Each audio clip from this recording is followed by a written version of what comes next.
respected jury, beloved parents, loving teachers, and all my dear friends, a warm good evening to all of you present here. First of all, I must say that I'm honored to have received such a contemporary and relevant topic for discussion today. And the subject matter requires a good analysis on the consequences of social media in today's generation. Before I begin with the bane and boon of social media, I'd like to give you some statistics or some numbers. Did you know that in Facebook, every second 6 new profiles are being updated and 60 billion messages are sent through Facebook every second in the world? We have 30 million internet users. And coming to India, India has 4 million internet users living in various social media. It took just 3 years for this number to jump from 1 million to 3 million, and just another year for this number to become 3 million. And now going deep into the topic. The question of today's era is not whether be a part of social media or not. Rather, it is how to be a responsible social media user. And indeed, I agree with this point of view.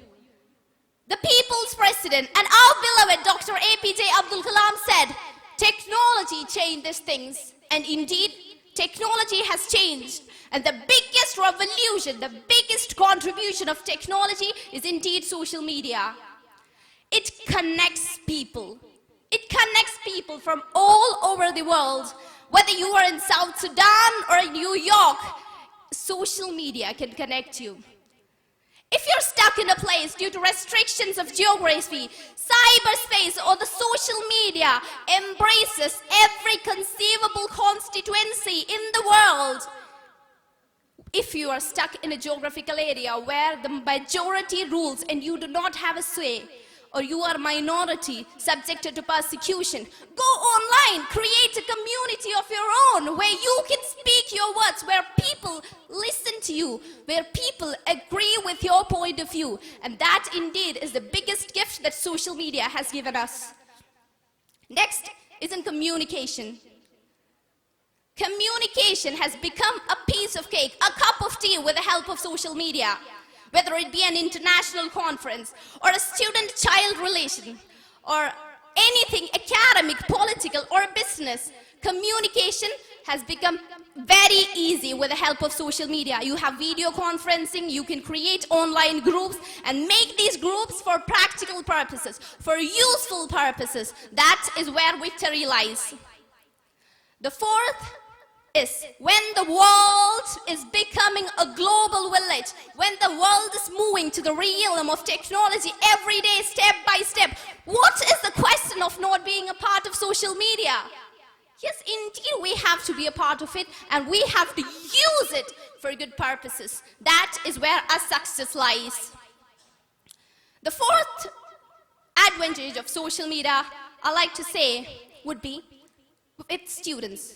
That is, with e-commerce and e-learning rising, social media can unite children to speak about academic things, to unite and make up ideas, develop their academic skills. They are not restricted to the four walls of classroom today. But indeed, social media has its disadvantages.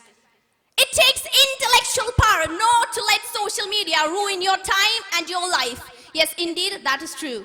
You should take care that you are in your reasonable limits. So as long as you're in your reasonable limits and you utilize social media for good activities only, you are a successful person and social media is in your hands and you are not in the trap of social media. That is what our motto should be of the present generation, the present era. I like to conclude my words by saying that technology and social media are not things that grab unsusceptible children, but rather it is a platform where people can come together, share their ideas, create a global community that can help mankind in millions and billions of ways. That should be our mission. That should be our motto. to use modern technology for the welfare of mankind, irrespective of boundaries of states, countries, and nations. I conclude my words. Thank you for your patience and your consideration. Jai Hind.